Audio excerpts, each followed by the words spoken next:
Hello students, my self एकता यादव। आज हम पढ़ेंगे चतुर्थ अध्याय जिसका नाम है रोगाणु उत्पादनीय अध्याय। सबसे पहले हम मंगलाचरण गाएंगे। रागादिरोगानि शततानुशक्तान् ऐशेषकाय प्रशितान् शेषान् औत्सुक्यमोहारतिदाञ्जान् यो पूर्ववैद्याय नमोस्तु तस्मै।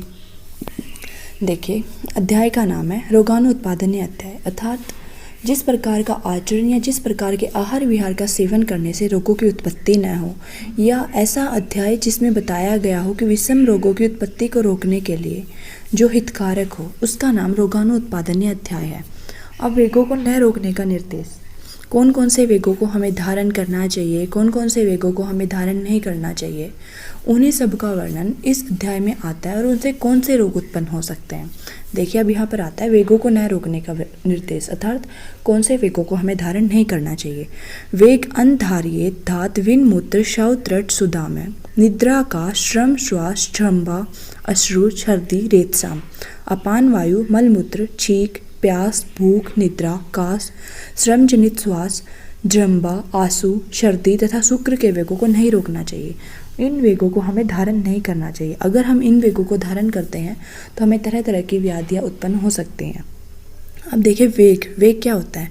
तेजी से जिसका प्रवाह हो उसे वेग कहते हैं। जैसे अगर नदी के वेग को रोकेंगे तो पानी उछलकर दूसरी साइड से निकलने लगता है ना, उसी प्रकार अगर हमने इन वेगों को रोका तो हमारे शरीर में तरह तरह के रोग उत्पन्न हो सकते हैं। वेगान निर्धारित, अर्थात वेगों को धारण नहीं करना चाहिए। अब आता है अपान वायु के वेग को रोकने से हानि। ये श्लोक बहुत इंपॉर्टेंट है, सारे वेगों के श्लोक लर्न करना बहुत ज़रूरी है। अगर श्लोक लर्न हो गए तो हिंदी लर्न करने में कोई प्रॉब्लम नहीं होगी।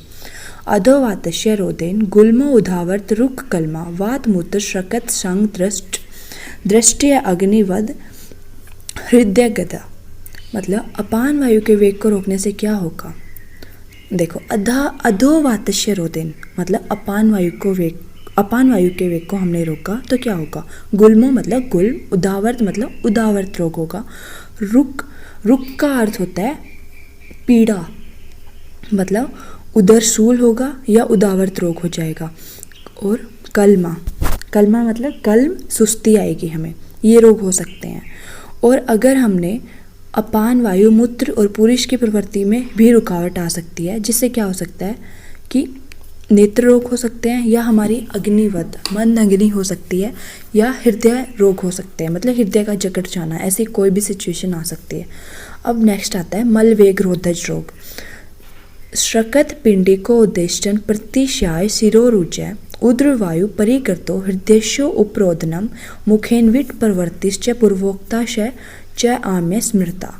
अगर हमने पुरुष के वेगों को धारण किया तो क्या होगा? शक्रत मतलब पुरुष, पिंडी को उद्देष्टन, पिंडियों में ऐठन होगी, प्रतिशय होगा, सिरोरुजय, सिरो मतलब सिर प्रदेश, रुजय मतलब पीड़ा, उद्रवायु मतलब उद्गार आएंगे, डकार आएंगे, परिकृतिका मतलब गुदबलियों में कैंची काटने की सी पीड़ा होगी, हृदय अवरोधनम मतलब हृदय की गति में रुकावट आएगी, मुखेन विट प्रवर्तिश्च मतलब मुख से मल का निकलना, ऐसे रोग हो जाएंगे। और इसके साथ साथ अपान वायु में भी जो रोग हुए थे ना, उदावर्त उदरशूल, वो रोग भी हो सकते हैं अगर हमने पुरुष अर्थात मल के वेग को धारण किया तो। अब नेक्स्ट आता है मूत्र वेग रोधज रोग। अंग भंग अस्मरी बस्ती मेड्र वक्षण वेदना मूत्रस्य रोधा उत्पूर्वे च प्रायो रोका। अगर हमने मूत्र के वेग को रोका तो क्या होगा? अंग भंग मतलब अंग में टूटने की सी पीड़ा होगी। अश्मरी पत्थरी को, स्टोन को बोलते हैं, अस्मरी रोग हो जाएगा। बस्ती मतलब मूत्राशय में पीड़ा होगी, मेड्र मूत्र मार्ग में पीड़ा होगी, वक्षण मतलब हमारे हिप्स में पीड़ा होगी, वेदना का मतलब पीड़ा होता ही है। मूत्रस्य रोध उत्पूर्वे च प्रायो रोका, मूत्र व स्रोतस में पीड़ा होगी। और हमारे गवीनियों एवं वृक जो होते हैं वो गुर्दे से समझना आप किडनी, ठीक है, इनमें पीड़ा होगी। मतलब अगर हमने मूत्र के वेग को धारण किया तो ये रोग हमें हो सकते हैं, मतलब ऐसी ऐसी पीड़ा का हमें सामना करना पड़ेगा। इसके साथ साथ अपान वायु और पुरुष के वेग को रोकने से रोग उत्पन्न होते हैं, वो रोग भी यहाँ पे हो सकते हैं। अब इनकी चिकित्सा कैसे करेंगे? तद औषधम वर्त्य अभ्यंग अवगाश्च स्वेदनम बस्ती कर्म च। अगर पुरुष के वेग के कारण जो भी रोग उत्पन्न हुए हैं तो उनकी चिकित्सा कैसे करनी है हमें? गुद मार्ग में मल परिवर्तनी वर्ती का प्रयोग करेंगे। वर्ती से आप समझ सकते हैं, बाती समझ लीजिए, दिए में जो बाती चलाते हैं ना वो समझ लीजिए, और उसको वैसी उसे वृत्ति बोलते हैं।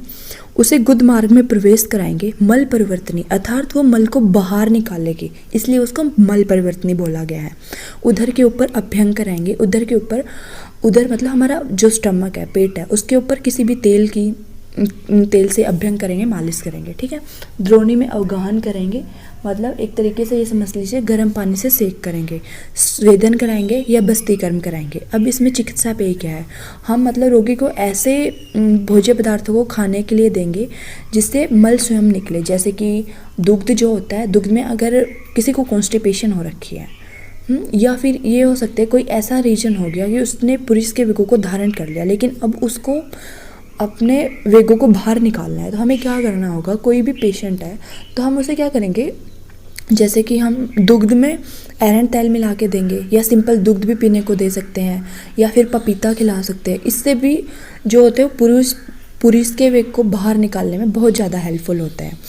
नेक्स्ट आता है मूत्र वेगरोधज रोग चिकित्सा। मूत्र वेगरोधज रोग चिकित्सा देखेंगे। मूत्रजेषु तु पाने च प्राग भक्तम सुअश्यते घृतम जीर्ण अंतिकम च उत्मया मात्रा योजनातव्यम अवपीड़क मेत च संगीतम।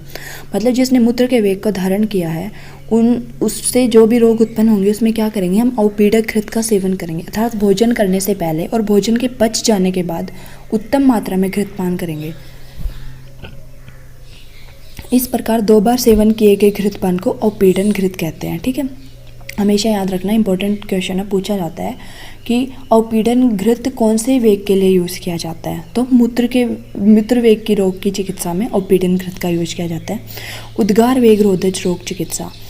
धारणा उत्पन्न है उद्गारस्य अरुचि कंपो विबंधो हृदय रसो आदमान का हिदमाश्च हिदमावतत्र भेषजम। मतलब उद्गार के वेगों को अगर हमने रोका तो क्या होगा? कौन कौन से रोग उत्पन्न हो सकते हैं? अरुचि मतलब भोजन के प्रति इच्छा का न होना, शरीर में कपकपी का होना, हृदय एवं फुफ्फुस की गति में रुकावट, फुफ्फुस यहाँ पे लंग्स को बोला गया है। अफरा आना मतलब पेट का एकदम फूल जाना, कास, खांसी और तथा हिक्का, हिचकी की उत्पत्ति होना। इस स्थिति में हमें क्या चिकित्सा करेंगे? हिक्का रोग के समान इनकी चिकित्सा करेंगे। अब आता है छिक्का वेगरोधज रोग। सिरो अर्ति इंद्रिय दौर्बल्यम मन्यास्तम अर्तितम श्रुते। मतलब अगर हमने छींक के वेग को रोका तो उससे कौन कौन से रोग हो सकते हैं? सिरो अर्ति, सिरो मतलब सिर प्रदेश, अर्ति मतलब पीड़ा, सिर प्रदेश में पीड़ा होगी। इंद्रिय दौर्बल्यम कान, नाक, आँख, ये जो हमारी इंद्रियां हैं, ज्ञान इंद्रियां हैं, इनमें दुर्बलता होगी। मन्या स्तंभ होगा। अर्दित रोग हो सकता है, अर्दित मतलब फेशियल पैरालिसिस, मुख प्रदेश का लकवा जिसे बोलते हैं, ये विकार उत्पन्न हो सकते हैं। इसकी चिकित्सा क्या करेंगे हम? तीक्ष्ण धूम अंजन घ्राण नावन अर्क विलोकने परवर्तीय तय श्रुति में शक्ता स्नेह स्वेदो चैसीलियत। मतलब छींक के वेग को रोकने से जो रोग उत्पन्न हुए उनकी चिकित्सा क्या करेंगे? या तो तीक्ष्ण द्रव्यों के धूमपान करेंगे। यहाँ पे सारे तीक्ष्ण द्रव्य यूज किए हैं। मतलब तीक्ष्ण द्रव्य इसलिए कि जो हमारे छींक का जो वेग रुका हुआ था वो आ जाएगा। कभी कभी हम नहीं देखते कि कोई भी तीक्ष्ण चीज़ होती है, जैसे कि एकदम से घर पे मिर्ची भूनते हैं या फिर खाना वगैरह बनाते टाइम तीखा छोंक लगता है तो एकदम से छींकें नहीं आनी स्टार्ट हो जाती। इसलिए उस वेग को निकालने के लिए इन्होंने यहाँ पे तीक्ष्ण द्रव्यों का यूज किया है। तीक्ष्ण द्रव्यों के धूमपान से, तीक्ष्ण द्रव्य द्वारा बनाए गए अंजन से, तीक्ष्ण द्रव्यों के नश्य से, सूर्य की ओर देखने से, पुनः छींक के आ जाने से, स्नेहन या स्वाधीन से। अब आता तिरछा वेग निरोधक रोग चिकित्सा। शोष अंग साध बादिर्य सम मोह भ्रम हृदयदा तृष्णाया निग्रहा तत्र शीत सर्वो विदीर्हता। मतलब तृष्णा के वेग को रोकने से, अर्थात जब प्यास लगे उस टाइम हो सकता है हमें पानी नहीं मिला हो या पानी नहीं पिया हो या फिर पानी मिल नहीं पाया हो, जिससे क्या होता है? मुख शोष हो जाता है, मुख सूखने लग जाता है, शरीर में स्थिरता आ जाती है, मतलब एकदम वीकनेस सी फील होती है, बधिरता आती, कुछ सुनाई नहीं देता, मोह, बेहोशी जैसी हालत, भ्रम चक्कर जैसी हालत तथा हृदय रोग की उत्पत्ति हो सकती है। इस स्थिति में हमें क्या करेंगे? सभी प्रकार के आहार विहार और औषध में शीत चिकित्सा करेंगे। अब आता है सुधा वेग निरोधज रोग चिकित्सा। इसमें सुधा का अर्थ होता है भूख। अंग भंग अरुचि ग्लानि काश्य शूल भ्रम शुदय तत्र भोज्यम लघु स्निग्ध उष्ण अल्पम च भोजनम। अर्थात अगर हमने सुधा के वेग को धारण किया तो हमें क्या क्या लक्षण दिखेंगे। अंग भंग मतलब शरीर में टूटने की सी पीड़ा होना, मतलब सभी पूरे शरीर में अंग अंग में पीड़ा होना। अरुचि मतलब फिर से खाना खाने की इच्छा नहीं होना, स्वाद न लगना। ग्लानि हर्षस्य होना मतलब खुशी सी नहीं होना। कार्श्य कार्श्य मतलब कृशता का अनुभव होना। शूल शूल मतलब पीड़ा होना। और भ्रम मतलब चक्कर आ जाना। ठीक है, अब हम इसकी चिकित्सा कैसे करेंगे। इस स्थिति में हम क्या करेंगे, पेशेंट को हल्का स्निग्ध या घृत युक्त या छोका हुआ गर्म थोड़ा रुचिकर भोजन देंगे, मतलब उसको स्वादिष्ट भोजन देंगे ताकि उसको वो भोजन को ग्रहण करे और ये जो भी लक्षण या रोग दिख रहे हैं इनका शमन हो जाए। अब आता है निद्रा वेग निरोधज रोग। अर्थात आपने नींद के वेग को धारण किया तो कौन कौन से रोग हो सकते हैं। निद्राया मोह मूर्धा अक्षय गौरव आलस्य जृंबिका अंग मर्दश्य तत्रेष्ट स्वपन स्वहनाने च। मतलब अगर हमने नींद के वेगों को धारण किया तो क्या हो सकता है, मोह बेहोशी जैसी हालत होगी। ठीक है, और सिर तथा आँखों में भारीपन, मतलब सिर में और आँखों में भारीपन होगा, आलस्य आएगा, बार बार जमाइयाँ आएंगी और अंगों में मसल देने की सी पीड़ा होती है। तो मोस्टली होता है जब हम लेट नाइट स्टडीज़ करते हैं एग्जाम्स में, तो हमें खुद को फील हो जाती है कि हम कैसे, ये हमें सिर में और आँखों में भारीपन सा फील होता है, एकदम आलस्य होता है, बार बार जमाइयाँ आती है। तो इसकी चिकित्सा कैसे करनी चाहिए कि रोगी को भरपूर सोने दें, नींद आने के पहले या उसके बाद उसके हाथ पैर और सिर को दबाना चाहिए, जिसे हम एक तरीके से चंपी कह सकते हैं। अब आता है काशवेग निरोधज रोग चिकित्सा। काशस्य रोधात वृद्धि श्वास अरुचि हृदय में शोषो हिदमा च कार्यो अत्र काशा सुतरा विधि। काश के वेग को रोकने से क्या होगा, काश रोग की वृद्धि होगी, श्वास रोग हो जाएगा, अरुचि, हृदय रोग, शोष, हिदमा, हिक्का आदि रोगों की उत्पत्ति हो सकती है। अब इसकी चिकित्सा जो होती है, जो काश रोग की चिकित्सा बताई गई है वही चिकित्सा की जाती है यहाँ पे। श्रम श्वास वेग निरोधज रोग चिकित्सा। गुल्म हृदरोग सम्मोह श्रम श्वास अधिधारितात हितम विश्रमणम तत्र वात घनश्चय क्रियाक्रम। मतलब श्रम के कारण उत्पन्न हुई श्वास की गति के वेग को रोकने से या गुल्म रोग या हृदय संबंधी रोग तथा मूर्छा रोग हो जाते हैं। अब इनकी चिकित्सा क्या होगी कि हमें एक तो रोगी को विश्राम कराएंगे, दूसरा जो भी यहाँ पे सारे वातनाशक रोग उत्पन्न हुए हैं तो हम क्या करेंगे, वातनाशक अभ्यंग आदि उपचार करके वात का शमन करने की कोशिश करेंगे। अब आते हैं जृंभा वेग निरोधज रोग चिकित्सा। जृंभाया श्वद्रोग सर्वश्च अनिल जी विधृति। मतलब जम्बाई के वेग को रोकने के कारण क्या हो सकता है कि सिर में पीड़ा, कान आदि में ज्ञानेंद्रियों में दुर्बलता, मन्या स्तंभ अर्थित मतलब मुख प्रदेश का लकवा, ये विकार उत्पन्न हो जाते हैं और इन सभी रोगों की वातनाशक चिकित्सा करनी चाहिए। अब आता है अश्रु वेग निरोधज रोग चिकित्सा। अगर हमने आंसू के वेग को धारण किया तो कौन कौन से रोग उत्पन्न हो सकते हैं। पीनस अक्सी शिरो हृदय रुग मन्या स्तंभ अरुचि भ्रम स गुल्मा वाष्पतस तत्र स्वप्नो मध्यम प्रिया कथा। आंसुओं को वेग को रोकने के कारण क्या होगा, पीनस प्रतिशाय हो जाएगा, नेत्र रोग हो जाएगा, सिरोरोग हो जाएगा, हृदय रोग, मन्यस्तंभ, अरुचि, चक्रों का आना या गुल्म रोग की उत्पत्ति हो जाती है। इसकी चिकित्सा क्या करेंगे हम, उक्त रोग या रोगों के हो जाने पर रोगी को शयन कराएंगे या आसव अरिष्ट आदि का सेवन कराएंगे, उसको मनोहर कथाएं सुनाएंगे और समझाने बुझाने वाली बातें कहेंगे। अब आता है सर्दी वेग निरोधज। विसर्प कोट कुष्ठ कुक्षी कंडू पांडवा में ज्वरा सहकाश श्वास हृलाश व्यंग श्वथ्यो वमे। मतलब सर्दी के वेग को रोकने के कारण क्या हो सकते हैं, विसर्प रोग हो सकते हैं। सर्दी जो होता है वमन उल्टी आना, अगर उसके वेग को धारण कर लिया तो एक तरह तरह के रोग हमें उत्पन्न हो सकते हैं।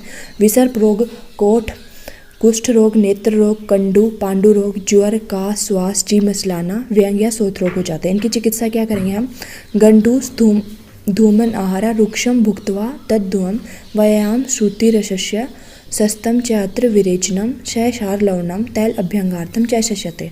सर्दी के वेग को रोकने के कारण उत्पन्न रोगों की चिकित्सा में क्या कराएंगे हम, गंडूस धारण, धूमपान, उपवास, रुक्षणों का सेवन, भोजन करके तत्काल वमन करा देना, व्यायाम करना, विसर्प आदि में रक्तस्राव कराएं, विरेचन कराएंगे, क्षार एवं नमक युक्त तेल की मालिश कराएंगे। अब आता है शुक्र के वेग को धारण करने से उत्पन्न हो। शुक्रात श्रवणम गुह्य वेदना ख स्वथु ज्वरा हृदय व्यथा मूत्र से अंग भंग वृद्ध अस्म संडता। मतलब क्या होगा कि मूत्र के साथ शुक्र का निकलना या घुय्ये अंग लिंग या भग आदि में पीड़ा होना, शोथ सूजन हो जाना, ज्वर, हृदय में पीड़ा होना, मूत्र की प्रवृत्ति में रुकावट होना, अंगों में टूटने के से पीड़ा होना, अंगड़ाइयों का आना, अंड वृद्धि, अश्मरी तथा नपुंसकता, ये सब रोग हो जाते हैं। इसकी चिकित्सा के लिए हम क्या करेंगे, रोगी को मुर्गी का मांस का सेवन कराएंगे या उत्तम कोटि की मद का सेवन कराएंगे, साली धान्य देंगे, उत्तर बस्ती करवाएंगे, अभ्यंग करेंगे, अवगाहन, बस्ती शोधक अर्थात मूत्र प्रवर्तक, गोखरू आदि से पकाए गए दूध तथा प्रिय स्त्रियों का सेवन कराएंगे। यहाँ पे आपके कंप्लीट होते हैं सारे अधारणीय वेग। देखिए हमारा टॉपिक है वेगरोधी के असाध्य लक्षण। त्रिशूलार्थम त्यसेत चीनम विड्वम वेगरोधिनम, मतलब जिसने वेगों को धारण करने से जो रोगी हो गया है उसको, यदि वह प्यास और शूल से पीड़ित है, कृश हो गया है या पुरुष का वमन करना है तो उसकी चिकित्सा न करे, क्योंकि वह असाध्य हो चुका है। असाध्य मतलब उसका ट्रीटमेंट अब नहीं हो सकता। ऐसे पेशेंट का अगर हम ट्रीटमेंट करेंगे तो हमारे यश की हानि हो सकती है। फिर आता है रोगा सर्वे अपि जायन्ते वेगोधीरण धारणे, मतलब जिसने वायु, मल, मूत्र आदि के उत्पन्न हुए वेगों को प्रयत्न पूर्वक उभार देने से और स्वभावतः उत्पन्न इनके वेगों के धारण करने से जो रोग बताए गए हैं वो सभी उत्पन्न होते हैं। अब इनकी सामान्य चिकित्सा क्या होगी कि वेगों को धारण करने से जो रोग होते हैं उनकी चिकित्सा का वर्णन इसी अध्याय में दिया गया है, ऊपर कर दिया गया था जो हमने पढ़ लिया था। अब देखिए वात दोष जो होता है अनेक प्रकार से प्रकोप हो जाता है, तो उसकी शांति के लिए हमें क्या करना है कि उसके अनुलोमक आहार विहार का सेवन करना है, औषध लेनी है, इन सब का प्रयोग करना चाहिए। अब आते हैं धारणीय वेग। धारणीय वेग अर्थात ऐसे कौन से वेग है जिनको हमें धारण करना ही चाहिए। धारिये तो सदा वेगान हितेशी प्रेत्य चेह च लोभ ईर्ष्या द्वेष मात्सर्य रागादीनाम जितेंद्रिय। इस लोक तथा परलोक में जितने भी खुद का भला चाहने वाले, खुद का अच्छा चाहने वाले पुरुष नर नारी को लोभ, ईर्ष्या, द्वेष, मत्सरता और राग द्वेष आदि के वेगों को हमेशा धारण करना चाहिए और सदा अपनी इंद्रियों पर विजय प्राप्त करती रहना चाहिए। अब धारणीय वेग कौन से हो गए? लोभ, ईर्ष्या, द्वेष, मत्सरता, लाभ।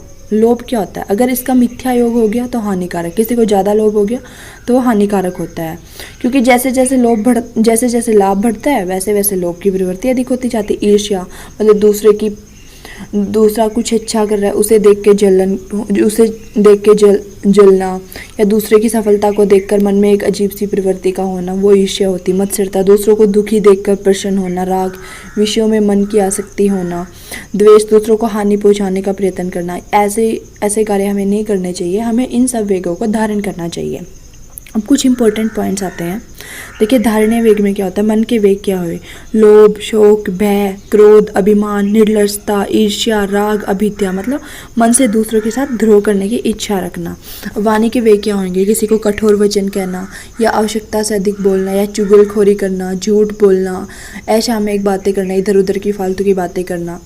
और शरीर के वेग क्या होंगे? दूसरों को मारना, पीटना, लूटना, किसी प्रकार का बलात्कार करना, चोरी करना, डाका डालना, लाठी सोटा चलाना, लड़ाई करना, ये सब जो है हमें ये सब नहीं करने चाहिए।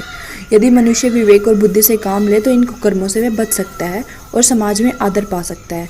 यही लक्षण है कि अगर धारणीय वेगों को रोकेंगे तो ऐसे करने से मनुष्य धर्म, अर्थ, काम, इस त्रिवर्ग का संचय और भोग भी कर सकता है। त्रिवर्ग यहाँ पे बोलते हैं धर्म, अर्थ और काम को।